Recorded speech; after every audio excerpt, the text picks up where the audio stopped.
আজ কৃষ্ণনগরের স্বনামধন্য একটি পৌষকালী পুজো। পৌষ মাসের প্রথম শনিবারে চলে গেছিলাম ষষ্ঠীতলা ক্লাব অঙ্কুরণে। সেখানকার প্রতিমার রূপদান করেছেন কৃষ্ণনগরের স্বনামধন্য প্রতিমা শিল্পী শ্রীযুক্ত অলোক পাল এবং তার ছেলে অর্ঘ্য পাল। প্রতিমার বিবরণে তো আসবোই, তার আগে এই মণ্ডপ সজ্জা দেখে নিন এবং ঢাকের যে বাদ্যি তার সঙ্গে মায়ের যে রূপ, যেন এক অভূতপূর্ব পরিবেশের সৃষ্টি করেছে, এক মায়াময় পরিবেশ।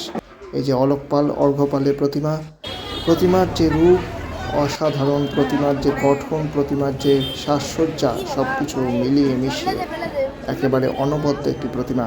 কৃষ্ণনগরের এই মৃৎশিল্পের সাক্ষী হয়ে থাকলাম আমরা, সাক্ষী থাকলাম এক অপূর্ব সুন্দর মাতৃ প্রতিমার। মা সকলকে ভালো রেখো, নতুন বছর সবার ভালো কাটুক। ভিডিওটি কেমন লাগলো জানাবেন, শুভেচ্ছা নেবেন। জয় মা কালী।